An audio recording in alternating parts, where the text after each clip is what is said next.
খাবার সাথে সাথে মানুষের ব্রেনে বুদ্ধিও দিয়েছে, মানুষ তুমি খাও, তবে তুমি ব্রেন খাটিয়ে আখেরাতে কাজ করে দাও, কিন্তু অন্য কোনো প্রাণীর এই বুদ্ধি দেয়নি। দিয়েছে?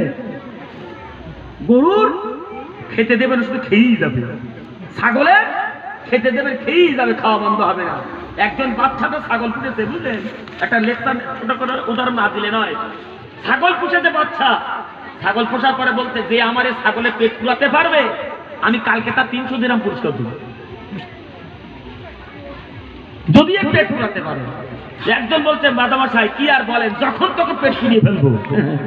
ভাই ছাগল নিয়ে গেল, সন্ধ্যা পর্যন্ত তাকে খাইয়েছে, পেট পিট কোন জায়গায় বোঝা যায় না, সব সময়। বাচ্চা বলতে, শুধু খাওয়াই আনলে হবে না, আমি আবার মুখে তার খাবার দিয়ে চেক করবো, যদি খায় তাহলে তুমি টাকা পাবো না। এখন এ ছাগল বা সন্ধ্যা পর্যন্ত সে এত খাওয়ান খাইয়েছে, সব তো সমান।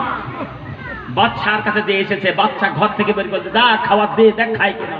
ভাই যত খাইতে না কেন, ওই ধাড়ি ছাগলের খাওয়া বন্ধ হবে না। যেই ধরেছে সেই খাওয়া শুরু করবে। বলতে হলো না গো, সেই তো ছাগল খায়।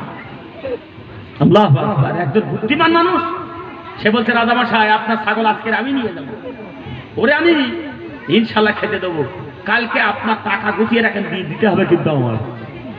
ও ছাগল নিয়ে এসেছে বাড়ি, নিয়ে এসে গলায় দড়ি দিয়ে বা উঁচু করে রেখেছে, মুখটা উঁচু, আর এদিকে শরীর নিচু, খাইতে দেয় না। যেই ডাকে সেই মার, কথা বুঝতে পারছেন না? ডাকলে মার, খাওয়া তালে মার, কোনো খবর নেই। ও মেরে মেরে সন্ধ্যা পর্যন্ত মার চালিয়ে, যখন বাচ্চার কাছে নিয়ে যাওয়ার টাইম, তখন আর মুখের কাছে খাদ্য দেখে খায় কিনা। যেই খাওয়া দিয়েছে, ছাগল বলছে, আল্লাহ খাবো কি খাবো না, খালি তো মার, কি হবে তার ঠিক নেই, দরকার নেই, মারের হাত থেকে বাঁচে, খাওয়া বন্ধ। এখন খাওয়া বন্ধ, বাচ্চার কাছে নিয়ে হচ্ছে, বাচ্চা নেন আপনার ছাগল। বাচ্চা যদি করেছিস কি রে বাপ, এর তো পেটে কিচ্ছু নেই, পেট পিট তো সমান হয়ে গেছে, হ্যাঁ, তো পেটে কিচ্ছু নেই। বলছে, তুই আর টাকা পাবি না।